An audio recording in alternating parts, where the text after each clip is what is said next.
தரிசன புத்தகம் 34ஆம் அதிகாரத்தை எடுத்துக்கொள்ளலாம். From verse 17 17வது வசனத்திலிருந்து வாசிக்கலாம். to the end.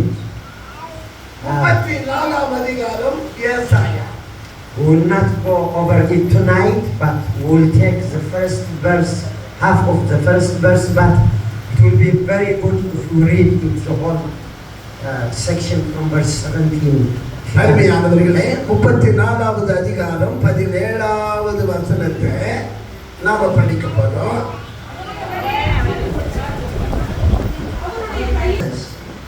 In his beauty, in his unsearchable and unspeakable beauty, seeing in Jesus. இன்றைக்கு அறியப்பட முடியாததும் அளவிடப்படியா முடியாததுமான மகா தேவனாகிய ராஜாவாகிய நம்முடைய ஆண்டவருடைய அழகையும் ஆற்றலையும் வல்லமையையும் குறித்து நாம் பார்க்க போகிறோம். I will ask you to meditate on this text at home, Isaiah 33 from 17 to 24. We cannot go the whole text, but I will take the first part of verse 17. Your eyes will see the King in his beauty, he says. 17வது வசனம் இப்படி சொல்கிறது, உன் கண்கள் ராஜாவை மகிமைப்படுத்தினவராக காணும். And now the beauty of the King are described in this passage, so please do read it at home. அருமையானவர்களே, இந்த அதிகாரம் முழுவதும் நம்முடைய ராஜாவாகிய இயேசு கிறிஸ்துவினுடைய அழகை குறித்து போடப்பட்டிருக்கிறது. அதை நாம் வாசித்துக் கொள்ளலாம். But I will focus on the New Testament regarding the beauty of King Jesus. நம்முடைய ஆண்டவராகிய இயேசு கிறிஸ்துவை குறித்து புதிய ஏற்பாட்டிலே என்ன சொல்லப்பட்டிருக்கிறது என்பதை நாம் பார்க்கலாம்.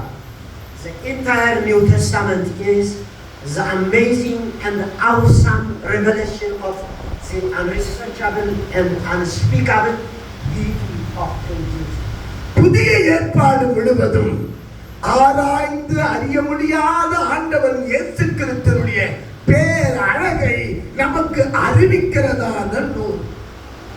The first beauty that I would like to share with you tonight is that he is the greatest spiritual light முதலாவது that humanity has ever seen. இயேசு கிறிஸ்து அவருடைய பேரழகு என்னவென்றால், முதலாவது இருளிலே வாழ்ந்து கொண்டிருக்கிற உலகம் அனைத்தும் அறிந்து கொண்டிருக்கிற மகா பெரிய வெளிச்சம் இயேசு கிறிஸ்து.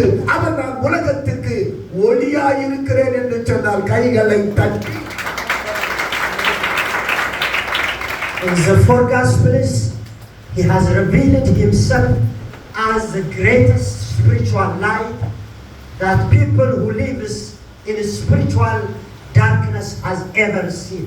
அருமையானவர்களே, ஆவிக்குரிய வாழ்க்கையிலே அந்தகாரப்பட்டு இருளிலே இருக்கிற இந்த உலகத்துக்கு ஆவிக்குரிய வெளிச்சத்தை பிரகாசிக்க வந்த அந்த உன்னதத்தின் ஒளிதான் இயேசு கிறிஸ்து. Sin darkens the life of an individual and even a nation. ஒவ்வொரு தனி மனிதனையும் பாவம் இருளடைத்து போடுகிறது. பாவத்திலே வாழுகின்ற தேசமும் இருளடைந்தே காணப்படும். And the only solution to that darkness is Christ as the light of God.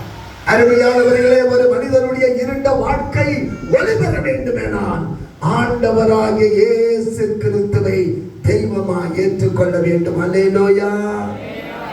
You can read at home Matthew 4 from verse 12 to 16 that the Lord Jesus came as the great light to people who live in darkness.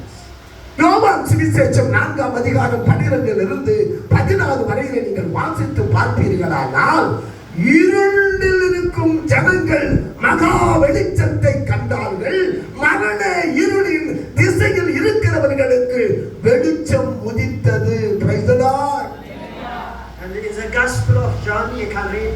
chapter 1 from verse 1 to 18. I will mention some of them. That the Lord Jesus, how the Lord Jesus came, we can see in the beginning was the Word was with God, the Word was God. All things were made that were made by Him, and in Him was life, and that life was the light of men. That light shone in darkness, and the darkness did not overcome it. Amen.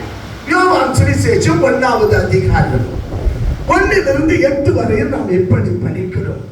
ஆதியிலே வார்த்தை இருந்தது, அந்த வார்த்தை தேவனிடத்தில் இருந்தது, அந்த வார்த்தை தேவனாக இருந்தது, அந்த வார்த்தை மனுஷருக்குள்ளே வந்து மாம்சத்திலே அது காணப்பட்டது. 14 வசனம் சொல்கிறது, கிருபையினாலும் சத்தியத்தினாலும் நிறைந்தவராய் நமக்குள்ளே வாசம் பண்ணினார். 4 வசனம் சொல்கிறது, அவருக்குள் ஜீவன் இருந்தது, அந்த ஜீவன் மனுஷருக்கு ஒளியாக இருந்தது.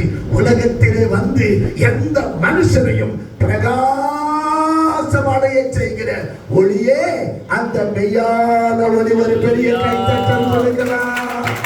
So you remember verse 5, it says, the light shines in darkness, and the darkness has not overcome it.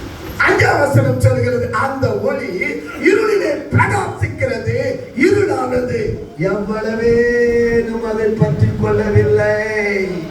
The Lord Jesus Christ is that particular light that any darkness cannot overcome it.